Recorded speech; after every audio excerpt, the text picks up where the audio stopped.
Don't turn that dial. This is the right station if you want to hear about Jonathan Thomas and his Christmas on the Moon.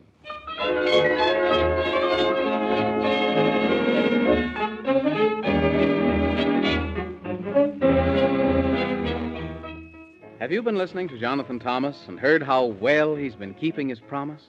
You know, he's been looking for poor Santa Claus because the Squeebubliums, who broke all the laws, kidnapped poor old Santa and hid him away. And they've looked for him now for days and days. That is Jonathan Thomas and the Man in the Moon and Gorgonzola the horse, and they must find him soon because if they don't, it's really quite clear we just won't have any Christmas this year. Now, the good fairy queen, she gave them a charm which she said would be sure to keep them from harm. 'Twas a wonderful acorn that they had to take through the nightmare forest to keep them awake. For the nightmare forest is dark and deep, and they'd never wake up if they went to sleep. Well, they reached the forest, you remember well, and then they fell under the witch's spell. For a little white squirrel named Whiskery Bill just wouldn't behave, and he teased until poor Jonathan Thomas fell off of his horse, and then he went sound asleep, of course. Then Whiskery Bill, he cried and he cried, and he said it's my fault, and I'd sooner have died than hurt Jonathan Thomas, but now it's too late. But the good fairy queen said no, it is fate, because if you find a red, red rose and hold it close to the little boy's nose, he'll wake up again. It's quite, quite true. But to find the rose will be up to you. So away he went in a terrible hurry, and he slipped and he slid and was all in a flurry till he met a kind walrus who said, I'll help you out. I'll just go along. I can help you, no doubt. So he did. But their hard luck was double, for the wicked old witch was bound she'd make trouble. But they found the red rubies, and the bush grew the rose, and at last they arrived in the forest so deep and awoke Jonathan Thomas from his long, long sleep. They were soon on their way, the travelers three, bound that they'd set poor Santa Claus free. But they soon met a lion who asked them to dine when they named him Ojigraph, which he thought very fine. And now let's see how they're getting along.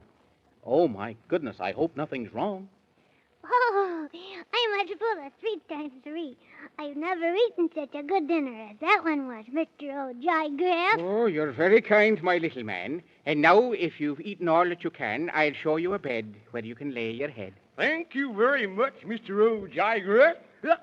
But we haven't time to stop, for we must hurry like 60 or 70 or 80 to the land of Squeebubble to rescue Santa Claus. Well, I'll give you fair warning. You'd best wait until morning and not travel when it's dark. For it's not such a lark to stumble and fall, and that's not all. But I don't know which is worse than which, the terror of night with its horrible fright, or the doings of that wicked old witch. Well, we'll just have to take our chances. Well, you should wait, 'cause it's late. But if you've made up your mind, and since you've been very kind, I'll give you a gift you can take. You've already given us our dinner, Mr. Ojigraph. But just the same, you've given me my name, and now I'll help you out with a secret or two and some things you can do to put that old witch plumb to rout. That would be very nice, if you please, Mr. Ojigraph. Sometimes that old witch drives me crazy. Well, she even makes me a bit sore. But she's afraid of my roar. It frightens her out of her socks. So I've packed up a few, and I'll give them to you. I've put them in this little box. Do you mean some roars? Oh, yes. And you can't guess how she'll quickly run clear out of sight. I don't know why, but she'll scream and she'll cry. My roars always give her a fright. I only wish I had more. I could spare only 4, but that's enough to make things pretty hot. But how do we use them, if you please, Mr. Ojigraph? Well, when you see her coming, you needn't start in running, but stand right there till she lands from the air, and then open the box and throw them like rocks. Just 1 or 2, of course, not all of the 4. And she'll run, and she'll shriek, and be scared for a week. She always does when she hears my roar. That's very nice of you, Mr. Ojigraph. And it'll be quite a laugh to show that old witch a thing or two. I should say so. We're pleased to have met you. And now we'll be on our way. Well, I wish you success, and I guess all the rest. And I hope you have a good trip. And be careful of things such as camels, with wings. And be sure not to make a slip. We'll try, Mr. Old Jigraph. Goodbye. Goodbye. Goodbye.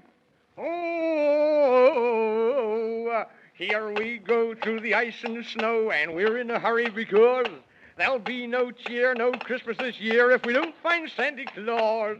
So, Gorgonzola, giddy up, Gorgonzola dandy, and with your speed be very fast, and with your feet be handy. And so they went and went and went and went, until their strength was nearly spent, until they came to a deep, dark wood, and they thought some rest might do them some good.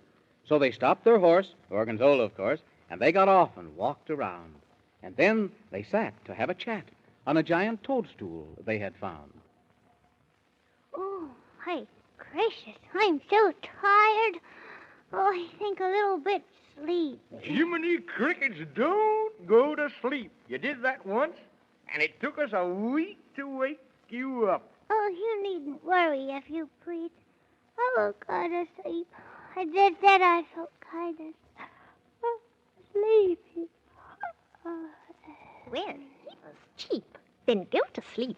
Don't sit around and grouse. Who said that? And if you had the manners of a mouse, you wouldn't sit on a person's house. My goodness, we're not sitting on anybody's house. You are too, if you only knew. And I'll ask you to get right off. Well, don't sit there and stare. My house is no chair, and this is no matter to laugh. Oh, look, Mr. Man in the Moon, it's a little elf. And you shouldn't say laugh, Mr. Elf. You should say laugh. It's laugh, if I please. And you may scoff and tease. I'll say whatever I wish. And you ought to be ashamed of yourself, you ignorant fish, because I am not just a little elf. Well, who on earth are you then? His Majesty, the King of any old thing. And I'll ask to be more polite, or I'll teach you to see that I'm big enough for me, you impertinent, impudent sprite. Oh, we beg your pardon, Your Majesty, but we didn't know that Toadstool was your house. And, boy, if you'd looked, you'd have saw.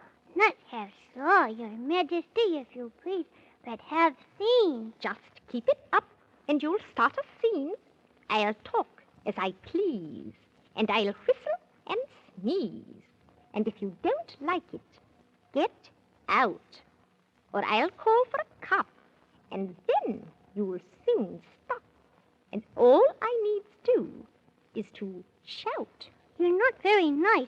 You're awfully grouchy, too, for such a little thing. I'll have you know that I am the king, and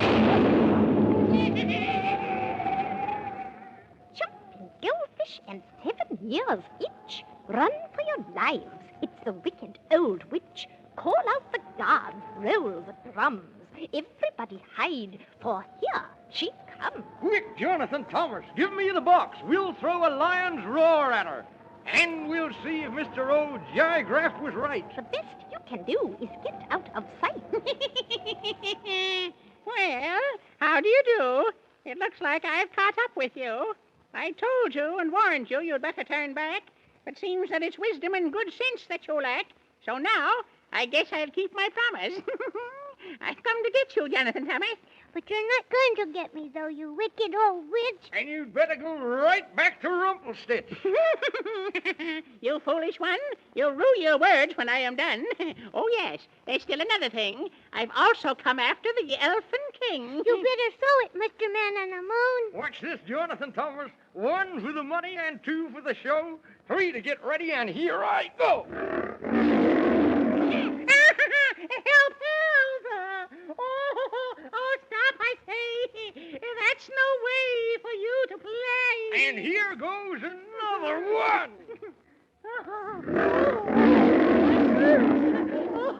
Oh, I can't stand such things. As I said, it bothers my head. One ear is deaf, and the other one sings. Help! Help! Help!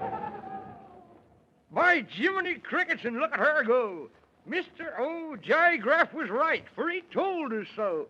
My goodness to gracious, she's good and sore, for she can't stand a lion's roar. It's a good thing she can't, too, or she would have got me and gobbled me up. Oh, I'm glad she didn't. Where did His Majesty go, Mr. Man in the Moon? I don't know. Is she gone? Of course she has. Well, bless my hat. Thank you for that. Oh, such nicey rife is too much strife. And thanks to you, you saved my life. Oh, gee, well, it wasn't anything. It's quite a lot to save a king. And now I'm mighty glad you stayed, and just for that you'll both be paid, and richly too, both you and you. Just name your price, and in a thrice you'll have it before you can count up to 2.